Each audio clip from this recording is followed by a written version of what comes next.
put it in here. Hello, thanks Shereen, and I'd like to thank the organizers for their amazing work in putting together this march together and for the opportunity to say a few words. The American conservative humorist P.J. O'Rourke once said, "The Republicans are the party that says government doesn't work, and then they get elected and prove it."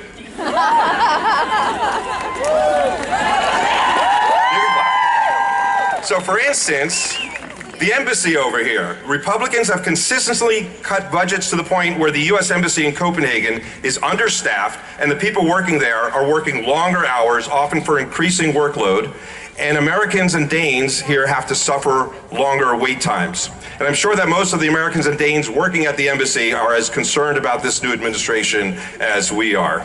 But here's what's really going on. Over the past 40 years, Republicans have increased their attacks on women and minorities in an attempt to divide and conquer, to split the population up in competing groups, including white men and women, competing for rights to education, jobs, and the social safety net. Also, over the past 40 years, income inequality, the massive transfer of wealth from the poor and middle class to the extreme rich, has been the main goal of Republicans.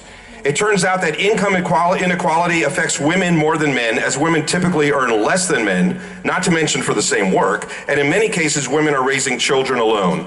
And it affects minorities, including poor immigrants who end up remaining in low-paying jobs for the rest of their lives. And I just got the right page here. My hands are cold, I don't know why. We'll just do one of these old things here. Oh my God, it's really a problem. It's all sticking together, friends. This is embarrassing. Okay. We get it? So, just to move along here. The oppression of women and minorities, including the passing of voter suppression laws, defunding of women's health programs, etc., is not the end goal of Republicans, although this oppression does fit into their worldview. They use repressive policies, or the threat of repressive policies, such as proposing to register all Muslims, to split the population, to pit poor and middle-class white men and often white women against their fellow citizens, and vice versa. So we fight to keep Planned Parenthood, we fight to keep a woman's right to choose, fight for the right...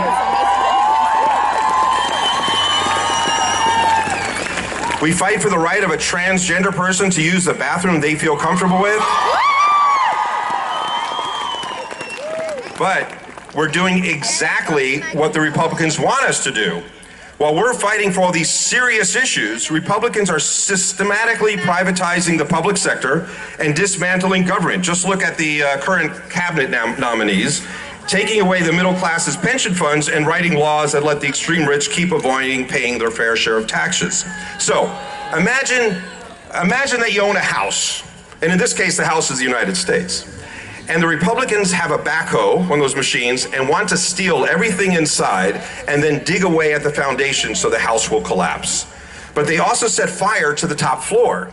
So while you're upstairs putting out the fire, they slowly but surely, and maybe even quickly, keep digging away at the foundation, knowing that you're too busy fighting the fire to stop them from stealing everything and destroying the foundation. The end goal for Republican politicians is to amass even more wealth for the extremely rich, taken from the middle class and the poor, and to hold on to power so they can keep doing so. It's sociopathic greed. And even in Denmark, politicians talk about immigrants and refugees, while what they're really doing is underfunding programs to the point that schools and hospitals end up providing poor service. Then the politicians can say that the public schools and hospitals are no good and we have to privatize them. And they use words such as second-generation immigrant, andengenerationsinvandrer, instead of first-generation Dane, first-generationsdansker, in order to make you think it's a question of us versus them. Divide and conquer. Divide and conquer while you dismantle the public sector, privatize it, and get rich. So, I work with climate change issues for a living. Climate change is the mother of all issues, and just like income inequality, with climate change, women and children are often the hit hardest, for instance in developing countries suffering from drought. So the teenage girl who fetches water for her family, who didn't have to walk very far, now has to walk farther to fetch water and is, for instance, more exposed to the risk of rape. And both the wars in Darfur and Syria were exacerbated due to climate change-related drought. While Republican politicians deny that climate change is real, we found out a few days ago that 2016 was the hottest year on record. We need bold action, but Republicans won't deliver. Now, something else I do is being spokesperson for Democrats Abroad Denmark. Democrats Abroad is a global, all-volunteer organization, and most of us are progressive. In our global primary last March, 70% voted for Bernie Sanders. The Democratic Party has to become more progressive and fight for a social system similar to Denmark's and other European countries. So, if you're an American citizen living here, and I know there are some of you right now here, join Democrats Abroad to help make the Democratic Party more progressive, and you can join for free at democratsabroad.dk. That's democratsabroad.dk, and .org works too. When I was growing up in New Jersey, my mom was on the board. Anyone New Jersey here? All right. We're a lot out of here, actually. My mom was on the board of the local chapter of the American Civil Liberties Union, and she also joined the National Organization for Women. And I learned about equality and justice and peace and respect. I grew up during the Civil Rights Movement, the anti-war movement, the Women's Liberation Movement, and the environmental movement. And on July 9th, 1978, at the age of 18, I marched in Washington for the Equal Rights Amendment together with 100,000 others. And that's 38 years ago, and we still need the Equal Rights Amendment. So in solidarity with the march in Washington today and the other marches in the United States and around the world, we all need to work together and support each other in all the various issues and fights and not compete with each other in getting attention or money for our respective causes. Because all of the causes are all of our causes. And even if I don't stand in your shoes, I can walk arm in arm with you to get to our destination. Let's walk arm in arm today. Seriously.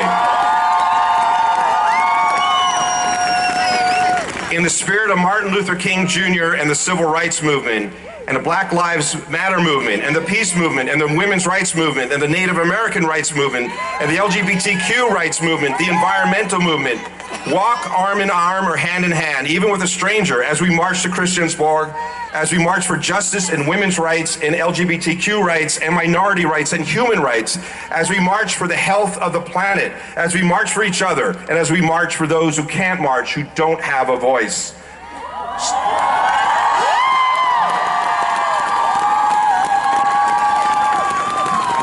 So thank you, and let's have a great, peaceful, and forceful march, and let's keep supporting each other over the next 4 years. And now I'd like to introduce Uzma Ahmed, who's an advisor in matters of coexistence, organizing minorities in deprived areas and refugee centers in order to create fertile spaces for interaction with the majority population. She has coordinated walks for humanity and songs for the soul in collaboration with women in asylum centers. As a brown feminist, she urges for awareness about discrimination and master suppression techniques and arranges meetings in safe spaces. Please welcome Uzma to the stage.